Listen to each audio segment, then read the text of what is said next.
In the book of Matthew, chapter 24 describes the end of the temple in Jerusalem. Matthew then goes on to say what happens next.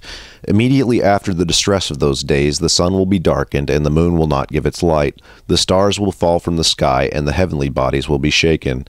Then will appear the sign of the Son of Man in heaven. And then all the people of the earth will mourn when they see the Son of Man coming on the clouds of heaven with power and great glory. And he will send his angels with a loud trumpet call, and they will gather his elect from the four winds, from one end of the heaven to the other. Verse 29 is a quote from Isaiah. The Matthew account is claiming that this event was prophesied by Isaiah, and that Jesus repeats the prophecy, or is the fulfillment of prophecy. In verse 30, Jesus states that a sign of the Son of Man will appear in heaven. But what is this sign, and did it happen?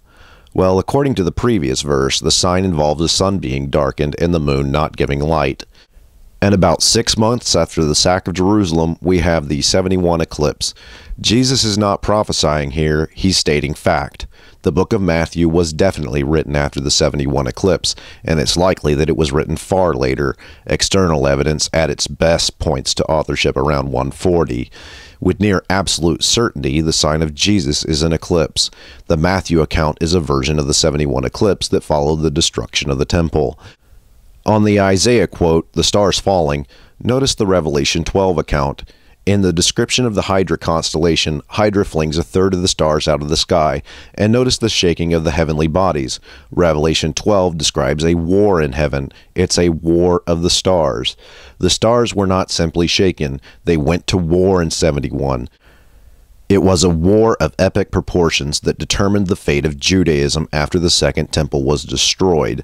One other thing of interest here is the elect from the four winds. Those are stars from the four winds. This is definitely a part of Enoch's cosmology.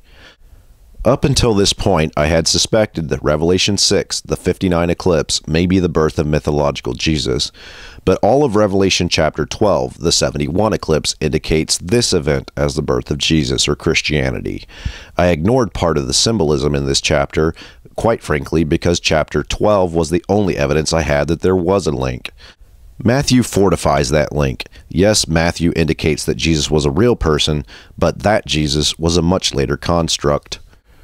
Early Christianity does not in any way indicate that Jesus was real. In fact, their view is so esoteric that it indicates the original Jesus concept was never intended to be an actual person.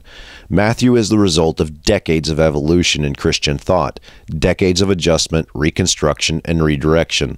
The Matthew real Jesus concept was probably an attempt to predate the esoteric version. But despite that evolutionary process, the eclipse of 71 remained. The eclipse of 71 was a defining moment for early Christianity and Judaism. This was a catalyst, and it's very likely that had there not been an eclipse in 71, Christianity would have never been born. It was the War of the Stars in 71 that defined Christianity, and Jesus appears in the eclipse of 71. I may have to revisit Revelation 12. I ignored some aspects as probably a later theological revision, but Matthew points in that direction, so Revelation 12 appears to be far more important than I originally thought. Revelation 12 clearly indicates that the 71 eclipse was a birth event for Christianity and Jesus, and despite my earlier objections, Revelation 12 may very well be telling the truth.